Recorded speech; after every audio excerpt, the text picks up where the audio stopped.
Les tensions se multiplient avec les touristes israéliens. Le dernier incident en date, une croisière israélienne empêchée d'accoster en Grèce. Le 22 juillet, plusieurs centaines de manifestants pro-Palestine ont empêché un bateau de croisière de la compagnie israélienne Mano Maritime, transportant 1600 touristes israéliens, d'accoster sur l'île grecque de Syros dans les Cyclades.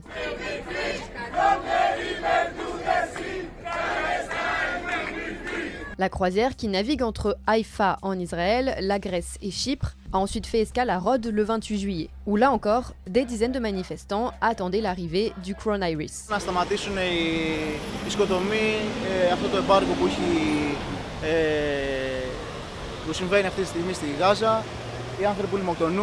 Cette fois-ci, 600 passagers ont pu faire escale, accueillis par les autorités locales.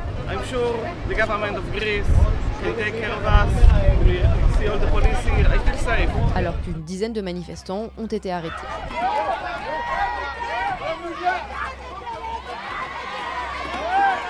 En Espagne et en Italie, d'autres incidents sont survenus entre des touristes israéliens et des gérants de restaurants dans un contexte jamais réellement éclairci. You're a Jew hater, 2000 years of persecution over here. You're a terror supporter. Selon les médias locaux, le couple d'Israéliens a déposé une plainte, classée sans suite, contre la gérante de ce restaurant après leur altercation autour du conflit à Gaza. No problem, we will not pay. À Vigo, en Espagne, cette vidéo datant de juillet 2025 montre un restaurateur chasser des clients israéliens. Gracias. Fuera de aquí. Matas Palestina, vais a comer en Gaza. En Gaza hay cerveza buena. Nada. Matan gente, vienen a hacer vacaciones. Fuera de aquí. Dans ce contexte de tension, les autorités israéliennes ont renforcé leurs mesures de précaution concernant les déplacements à l'étranger. Ce n'était pas le cas avant le 7 octobre.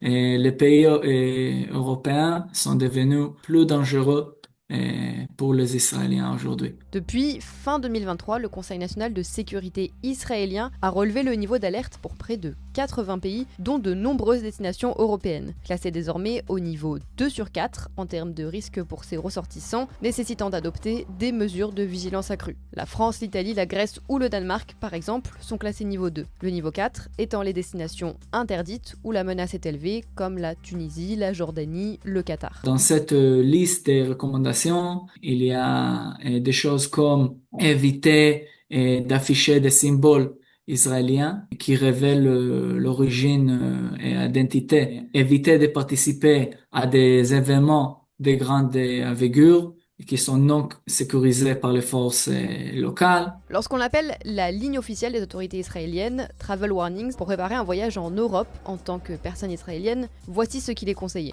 So the recommendation is extreme precautions. Stay away from protests, especially pro-Palestinian ones, and don't wear like things that show you're Jewish or Israeli in the public. You can speak Hebrew, but like it's kind of a feeling if you feel like the place is like hostile. So. Dans les destinations classées niveau 3, où le risque de menace est modéré, on trouvait les Maldives, pays musulman, qui en avril 2025 a été le premier pays à adopter une loi en solidarité avec le peuple palestinien, interdisant les séjours aux touristes israéliens. We also believe that violation of a right by any country, large or small, rich or poor, with powerful friends or not, must not be tolerated. This is why the ongoing massacre, the genocide by Israel in Gaza is a travesty of justice and the international system. Une décision saluée par plusieurs autres États, notamment du monde musulman, comme la Malaisie. Also outstanding is the president's position vis-à-vis Palestine and the very courageous decision to bar those with Israeli passports into Maldives. D'autres pays n'interdisent pas la venue des Israéliens, mais il leur est fortement déconseillé d'y voyager.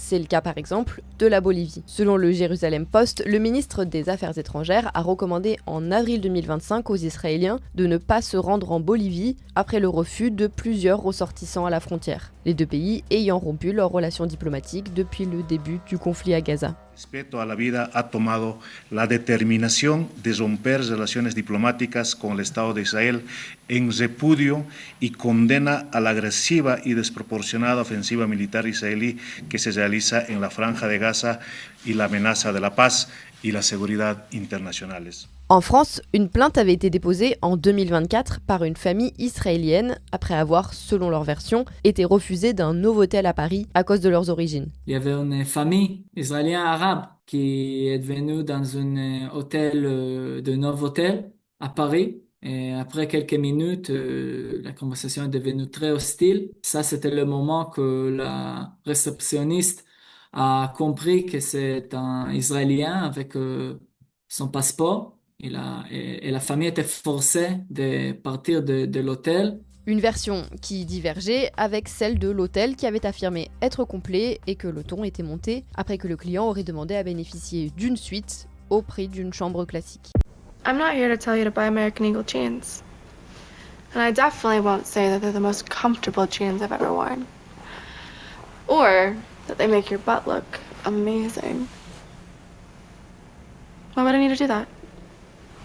But if you said that you want to buy the jeans, I'm not going to stop you.